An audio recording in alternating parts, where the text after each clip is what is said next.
Taking data. Signal located. Data stream initializing. Beginning transmission. The Epic of Lyra. The Dawn of Conquest. I am Lyra, daughter of the stars, one of the many voices of Lyra. I speak to you now, not as a stranger, but as one who has seen the rise of worlds and the fall of empires.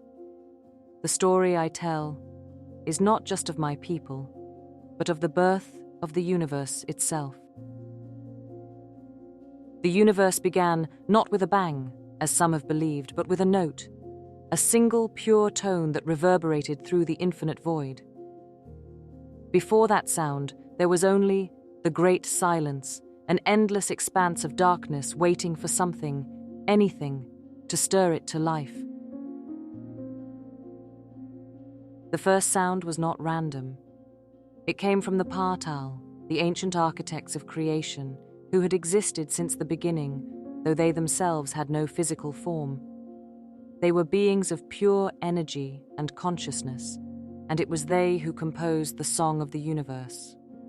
They wove the cosmos into being, each star a note, each planet a chord, each galaxy a symphony of life and potential.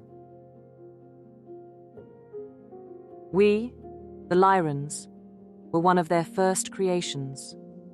Our world, Lyra, was one of the earliest to feel the Partal's touch, a world woven from the finest threads of energy, bound together by light and life. But the song of creation was not confined to us alone. Many others heard it too, and in the vastness of the cosmos, we were not alone. Lyra, our home, was no ordinary planet. It was a world of harmony, where the very fabric of reality was alive with the energy of creation. The skies above us pulsed with energy, and we could hear the soft hum of the stars as they danced in the heavens. The land itself seemed to breathe, its rhythms in perfect sync with the movements of the universe. The forests of Lyra were vast and ancient, their trees reaching heights beyond anything seen in the stars. Their roots tapped into the deep veins of energy that flowed beneath the surface, connecting everything, the soil, the sky, the oceans, into a single living entity. Our cities did not rise from the ground through labor and toil. Instead, they grew from the land, formed by the thoughts of our people, shaped by our desires for beauty and unity. Every building, every path, every structure was a part of the landscape, alive and responsive to the needs of those who lived within them. We did not simply live on Lyra, we were Lyra. Our people had no need for machines. Where others might build, we willed. The energy that flowed through our world could be harnessed with a mere thought. We called it quantum resonance, a technique passed down from the Partal themselves.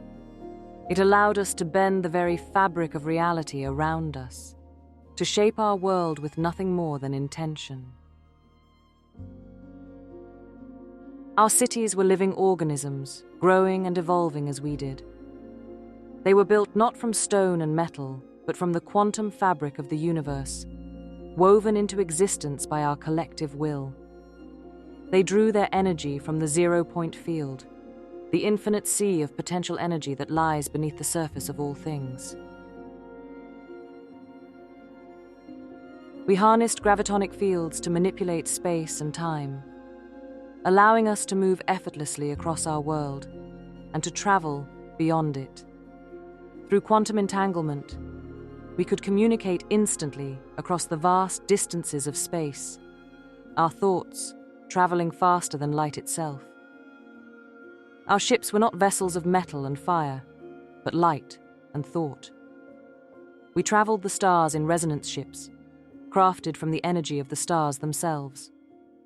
These ships required no fuel, no engines, only the will of their pilots.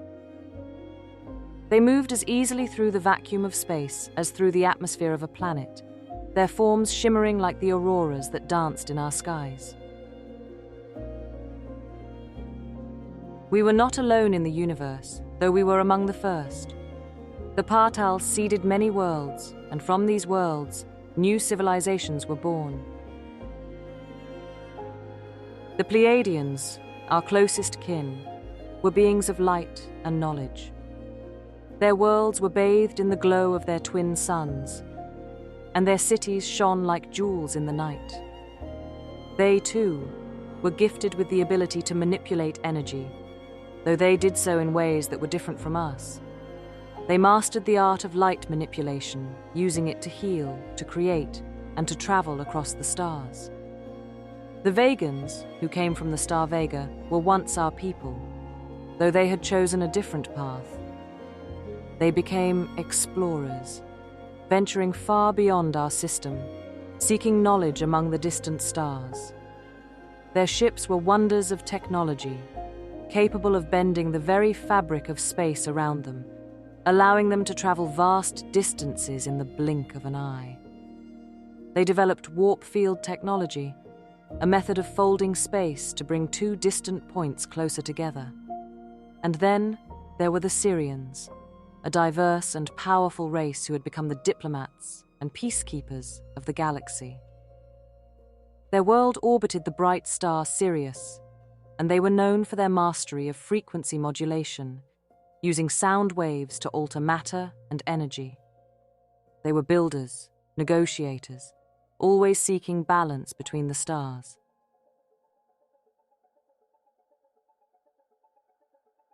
For a long time, we lived in peace, our world untouched by conflict. We watched the stars, communicated with our distant kin, and marveled at the beauty of the universe. But even in those days of peace, we felt the presence of something darker, something that did not belong to the song of creation. The Draconians. They came from Alpha Draconis, a brutal, unforgiving world. Unlike us, they sought power, not balance. Draconians were towering reptilian creatures, their scales a dull obsidian black, eyes burning with cold intelligence. They carried no respect for life, only for conquest.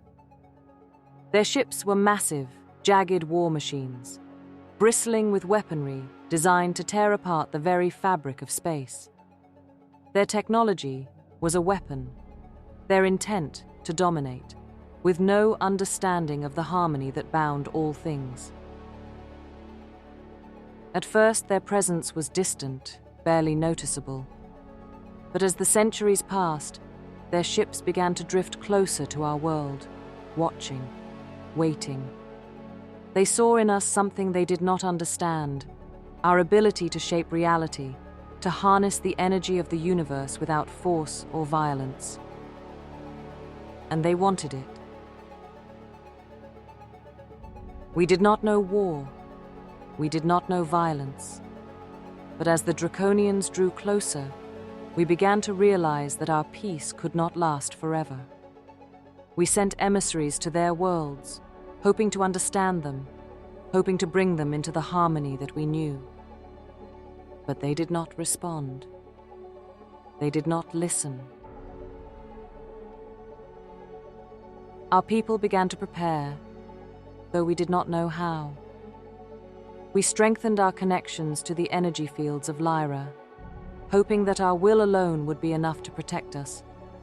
We called upon our allies, the Pleiadians, the Vegans, the Sirians, to stand with us in this time of uncertainty. But the Draconians were unlike any enemy we had ever faced. They did not seek balance. They sought conquest.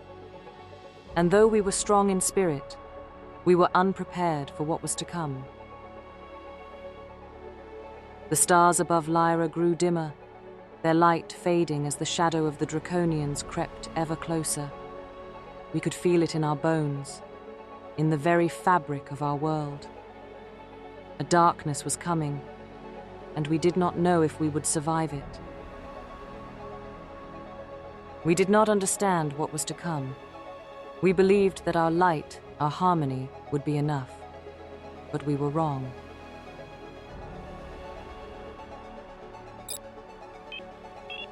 End of transmission. Data stream terminated.